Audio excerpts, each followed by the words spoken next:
Hi, I'm Brian Crombie, and we're going to be talking on The Brian Crombie Show. We're going to be talking about politics, arts, business, and social issues on The Brian Crombie Show on Canada One TV.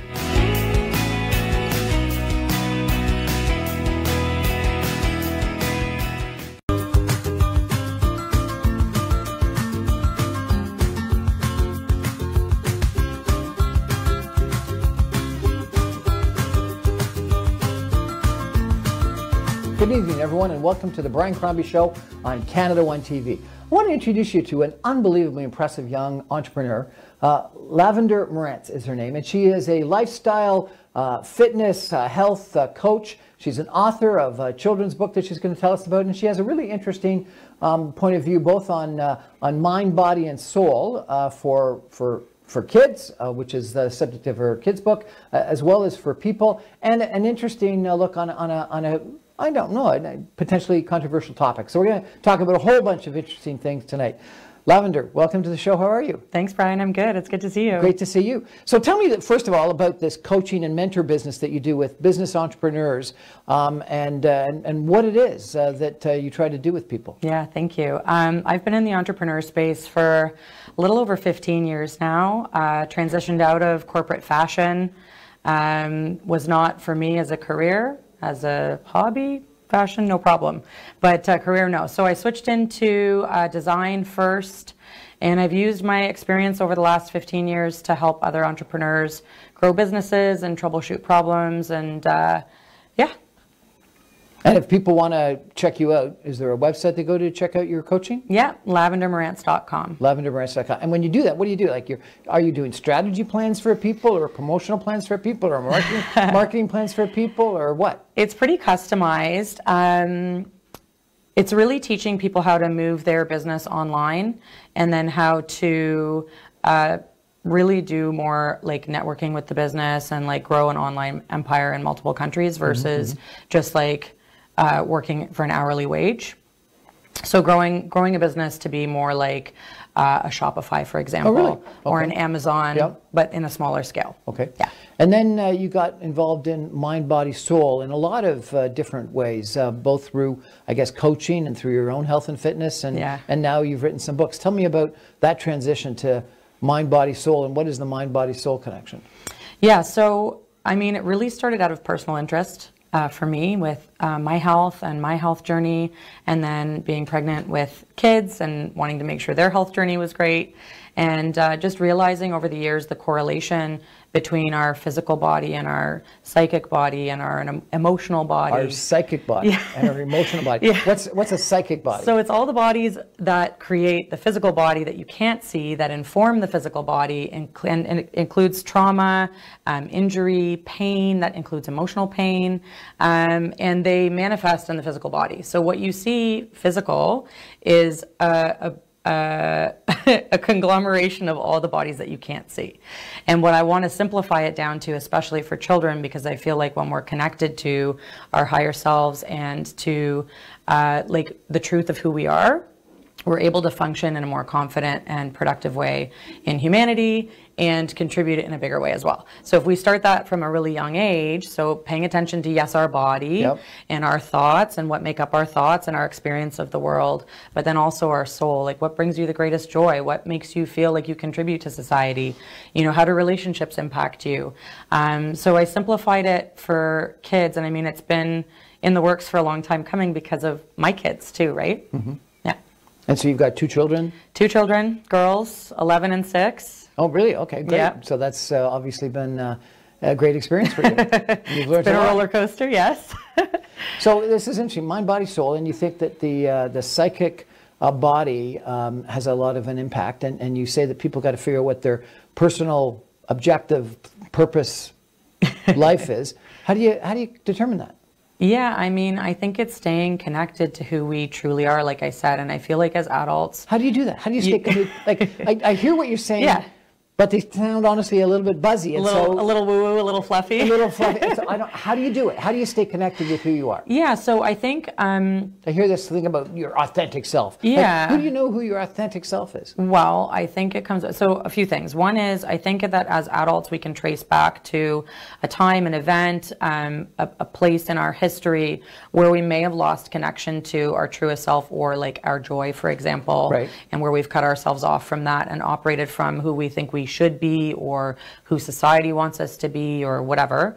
But with kids, I think fostering a real connection to their environment, to nature, to the things that bring them joy, those are the connections to our truest self. Mm-hmm. And your own like operating system will guide you, like, yeah, that feels good. No, that doesn't feel good. Yes, I feel like super creative and expressive in this environment, but I feel constricted in this. And then also too, just I think the layers of confidence building for kids too, because they're up against a lot in education system and, you know, becoming young adults. I think it's so important for them to foster a really true connection with self before they go out into the world and try to be all these different things to different people. And so you wrote some books. I did. And what are the books? Yeah. So the first one is I Am, and it's a collection of affirmations for kids. So things like I am courageous, I am brave, I am love, I am peace, just to bring them back to their true nature.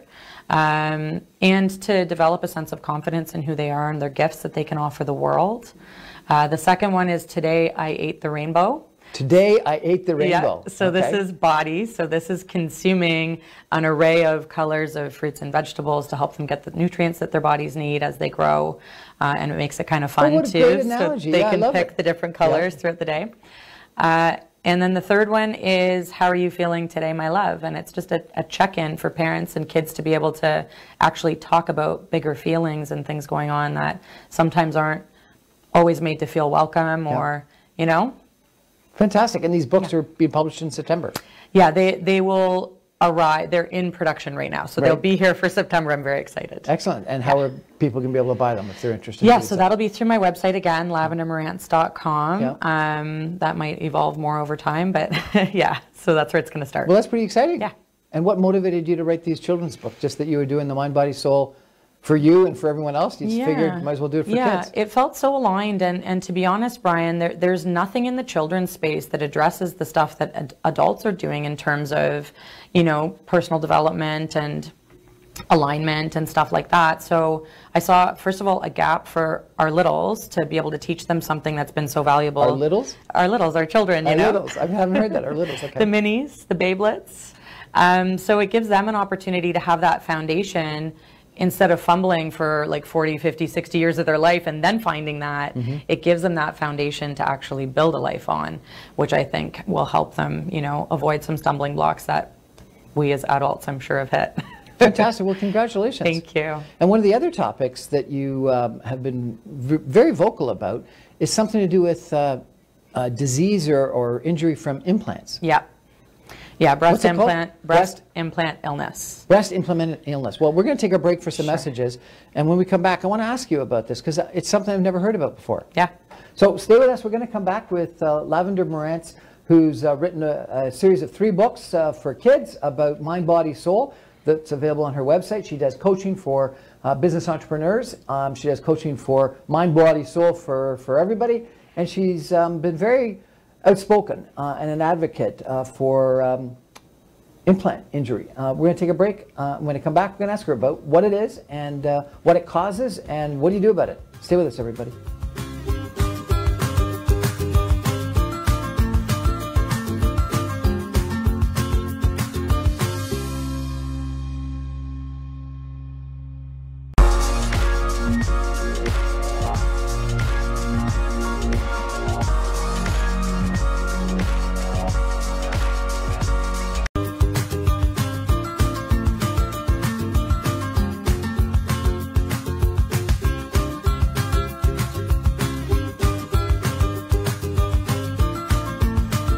Welcome back, everyone, to the Brian Crombie Show on Canada One TV.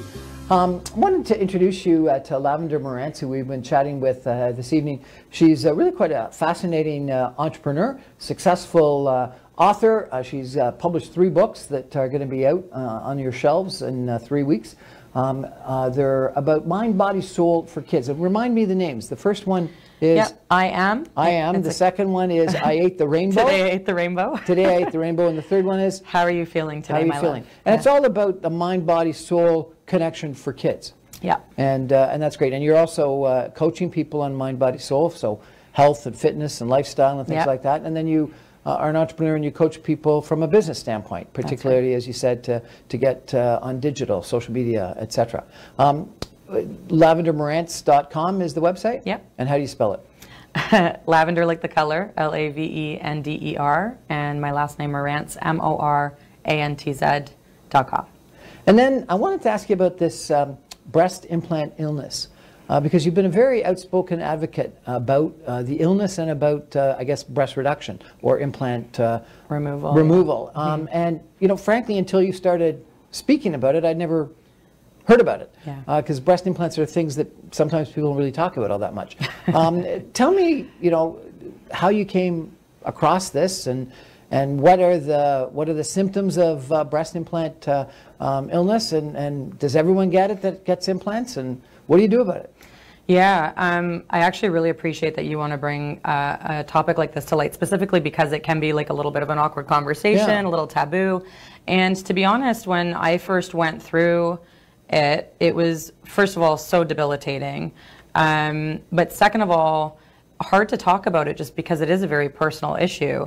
That being said, if my story can help even just one person either A, recognize what's causing whatever they're going through, or B, take a different avenue than, you know, sowing toxic things into their bodies, that'll be worthwhile for me. What are the symptoms of this illness? Yeah, so breast implant. And what causes it? I thought it was, I never heard that there was illness from it. So it's not just breast implants, it's basically any implant device, so it could be like a hip replacement, there's all kinds of stuff, right? My focus is on breast implant illness because that's what I went through. I had a child and I was like, okay, why not, you know, feel like I felt before breastfeeding and all those things, and I thought it was harmless. And you know, everything that's like really public and that any surgeon or doctor will tell you is that it's harmless, which is 100% not the case. And I found that out firsthand. There's over 70 symptoms to breast implant illness that are documented. There might be more. Everything from hair loss, extreme fatigue, depression, gut issues, weight gain, weight loss, skin issues, eyesight issues. I had over 50 of the 70 symptoms personally, and it got to a point, Brian, where I honestly felt like I was dying on the inside, even though to the average person I looked fine. And it was brutal because I went through every test, I went to every doctor I could possibly think of, and there were no answers, which was like, it was devastating to feel like I was dying on the inside and have no answer from the medical community. And I ended up stumbling on a Facebook page that is now over like, I think 250,000 women across the world. But when I found it, it was just under 100,000 people. And I had had my implants, I think, for 5 years. The last 2 or 3 years of which were the absolute worst. But if now that I know what to look for, I can trace the symptoms back right to when I got them. Really? Yep. And so then I started to plan. What causes it? Leakage or something? Well, I mean, it doesn't matter if they leak or not. It doesn't matter if they're saline, gel, gummy bear, smooth, textured. None of that. All of them contain the same carcinogenic, lethal chemicals. It should have a biohazard symbol on it. Really? And they're being promoted. And like, think about society and the images women are pushed with, like, day in and day out about how you should physically appear and blah, blah, blah. So it's really scary to me. The other thing I found out is that these devices can be grandfathered in for FDA approval, even if they're whether or not they're safe. So there's a lot of loopholes in the medical industry to get a product to market that if you really understood kind of the ins and outs of how that happens, it's really shocking, to be honest. And then, you know, implants, for example, are sewn into your body over your most vital organs, your heart, your lungs, and so on. And you wonder why they make people so sick. So you were really sick. You were dying on the inside. Seriously. I would drive my children to school and go home and sleep for 4 hours to be even just be able to function. Yeah. And I took a picture going into surgery for explant to remove the implants, like an hour before surgery and then 2 hours after. And even just a picture of literally my eyes, you could see the inflammation, the color change, everything, Really? just with having the toxic body out. And it's as simple as just removing them. Well, the removal process has to be done very carefully. It's called an en-bloc capsulotomy. So what it does is it actually takes the scar tissue that your body's built around the implant, as well as the implant, fully intact, so that none of the fluid or anything leaks into your body. And I mean, finding a surgeon was another tricky thing too, because a lot of Canadian doctors don't perform that surgery. Yeah. Yeah, so I found one. But it's a plastic surgeon that it's a plastic puts them surgeon. in. So this is a plastic surgeon that takes them out? Exactly. Now, I'd never heard about this before. So, Yeah. like you say, there's 200,000 people in it. Like, is this real? Yeah, it's very, very real. And honestly, I'm grateful for the community, because the medical community makes you feel like you're cuckoo. Like, Because they tell you nothing's wrong. Yep. Because you know, I had blood work done, I had all these tests done, and everything came back normal according to, you know, the average doctor. But I knew, and I'm so glad that I kept looking, because a friend texted me with a link to this Facebook group and an article, and it was the first clue that I was like, okay, I'm onto something. Like, this makes sense. This actually resonates as Right. truth for me. But you said that some of it might just be psychological. None of it's psychological. You don't think so? No. None of it's psychological. No, I mean, I'm walking proof that no, it's 100% not psychological. Yeah.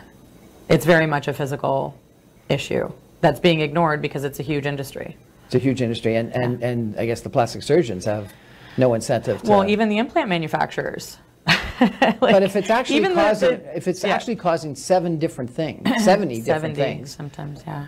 You know, the FDA should be taking it off the shelf. Well, so apparently what happened is some of the people who, actually the person who is responsible for approving these devices for the last 20 decades allowed 60 million cases to go unreported. 16 million. 60 million. 60 million. Yeah. There's that many implants out there? Apparently more, but those are the cases that there was an actual issue, a very serious issue with their health as a result of an implant. And so if someone came to you and saying they were very unhappy with their body and they wanted to look like you know, the image they see on TV, and they wanted to get implants, what would you say to them?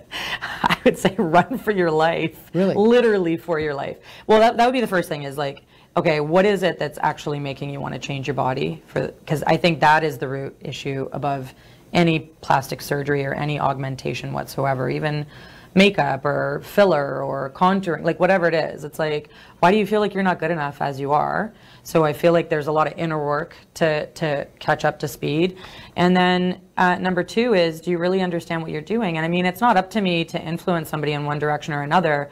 To me, it's just, if I know this information, I can't stand by and watch somebody go through that without at least knowing. If they still choose to do that knowing what I know, fine. That's not my life to decide. But I just feel like I have a voice, I have a public voice, and I have a responsibility to share my experience and my truth, and hopefully more and more people will know. Now, you commented a lot about this on social media, but what's the Facebook group that you contacted or got the information so from? If I remember correctly, it's called Breast Implant Illness Binacol.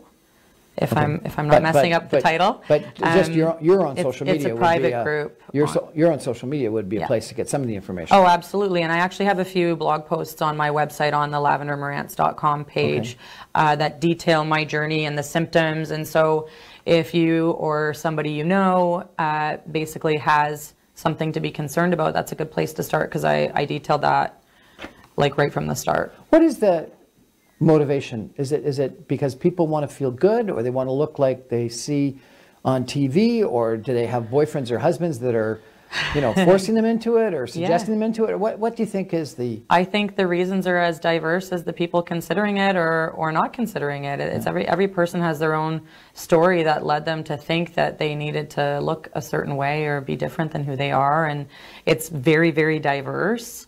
Could be low self-esteem. It could be just, you know, wanting a pre-baby body back. It could be something a lot more psychological. It could be a spouse. It could be They think it's fun. Like, you know, there's people who are addicted to plastic surgery. Addicted to plastic surgery, really? Seriously? Yeah, seriously. Well, you know, it's interesting because I never even heard of this breast implant injury prior to some of the posts that you made. Yeah. But you had a lot of people that commented, and a lot that, you know, felt bad, felt sick, and didn't know why. And then because of your posting, they started thinking about what might be causing the issue. And I have talked to a couple of people since I first you know, was exposed to it based on your postings. Yeah. And some people think it's a big issue, and other people say it's just psychological. So it's interesting, and you know, who knows? But it is fascinating that so many people have felt so strongly that they've actually had the implants removed, and have felt significantly better after that. That it's got to be something. It's got to be something. 100%. Well, you can't expect to sow those kinds of toxins and carcinogens into your body and not have a reaction. You know, first of all, it's a foreign body that you're sewing in, right? So immediately our immune system tries to like do something to it, encapsulate it and push it out. However, it's not possible when it's something like an implant or plastic surgery. So then the next thing that starts to happen is it creates an autoimmune response that just builds and builds because it's not actually getting rid of the poison. So it's your body's natural response, which is quite brilliant, but it's in response to something that it's never going to win against. And so the deterioration starts. I had over like 250 food sensitivities as a result. Yeah. And all that stuff is gone now. All this stuff is gone. Yeah, I'd say about 90 to 95% of my symptoms were gone within 24 hours of the explant. Seriously, 24 hours? This is why, to me, it's like, this is undeniable. To go from never feeling worse in my life... Now, you don't have to answer this to question, having my life back, how do you feel about when you look at yourself in the mirror now? The after? I feel amazing. I'm like, why was I not okay with this from the beginning? Really? That's great. It's fantastic. Congratulations. Yeah, thank you. Well, thank you so much for coming on the show and telling everyone a little bit about this. Yeah, thanks for having me. Lavender Morantz, lavendermorantz.com. You should check her out. And in September, 3 books for kids on mind, body, and soul. That's our show for tonight. Thanks for joining us. Good night, everybody.